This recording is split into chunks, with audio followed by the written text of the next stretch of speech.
آپ سے، اور میں چاہوں گا کہ سب سے پہلے تو اس حوالے سے فرمائیے کہ شیطان بڑا خوش ہوتا ہے، کہا جاتا ہے جی، وہ اپنے چیلوں کو پوچھتا ہے کہ کیا کیا کر کے آئے ہو، کون سا گناہ کروا کے آئے ہو.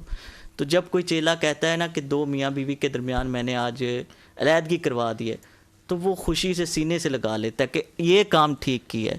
اور کیونکہ اس کی وجہ سے پھر بہت ساری معاشرتی برائیاں، مسائل جنم لیتے ہیں. بسم اللہ الرحمن الرحیم. سب سے پہلے تو میں آپ کا شکریہ ادا کرتا ہوں کہ آپ نے مجھے اس موقع پر اظہار خیال کی دعوت دی. دوسرا موضوع جس کا آپ نے انتخاب کیا، میرے خیال میں اس وقت ہمارے معاشرے میں یہ سب سے اہم ترین موضوع ہے. بالکل ایسا ہی. گزشتہ تقریباً 25-26 سال سے میں فتویٰ دے رہا ہوں اسی موضوع پر. ٹھیک ہے.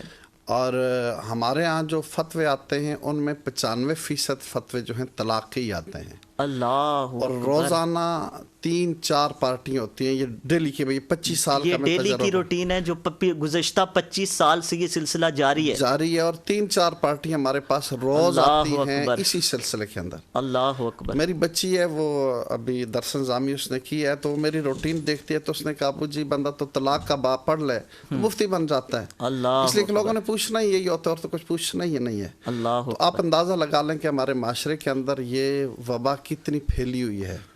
اور اس کی بنیادی وجہ ایک اور میں اپنے تجربے سے بات بتاؤں کہ یہ لوگوں میں سے تقریباً 90% لوگ ایسے ہوتے ہیں جو ارادتاً طلاق نہیں دے رہے ہوتے، جذبات میں، اور جذبات کی وجہ سے وہ طلاق بول لیتے ہیں. یعنی جو بھی جھگڑا انہوں نے طلاق دے دینی ہے بیوی کی. اچھا عجیب معاملہ یہ ہوتا ہے کہ لڑائی ماں باپ کے ساتھ ہوتی ہے، لڑائی دو بھائیوں کی ہو رہی ہے، بیوی کو اس میں کوئی تعلق ہی نہیں ہے، لینا دینا ہی نہیں ہے. جی ہاں. تو وہ طلاق اپنی بیوی کو دے دیتے ہیں، اور دیتے بھی تینوں طلاقیں اکٹھی ہیں، اور اس کے بعد پھر پچھتاتے پھرتے ہیں، اور پھر واپس آتے ہیں کہ اب رجوع کا کیا اب کوئی حل نکالیں.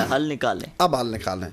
اور پھر ایک اور المیہ ہمارے ہاں یہ بھی ہے جو میں نے دیکھا ہے کہ ہم فتویٰ بھی ہر اس بندے سے لیتے ہیں جس نے داڑھی رکھی ہو یا مسجد میں نماز پڑھا رہا ہو. تو اس سے جا کر پوچھتے ہیں جی، وہ کہتا ہے جی نہیں ہوئی طلاق، یا وہ کہہ دیتے ہوئی ہے. اب اس کو تو نہیں پتہ، ایک بندہ اس نے قرآن حفظ کیا ہوا ہے، وہ مسجد میں نماز پڑھا رہا ہے، ٹھیک ہے، اس سے طلاق کی پیچیدگیوں کا علم نہیں، اس نے یہ پڑھا ہی نہیں ہے. یہ بہت پیچیدہ مسئلہ ہے.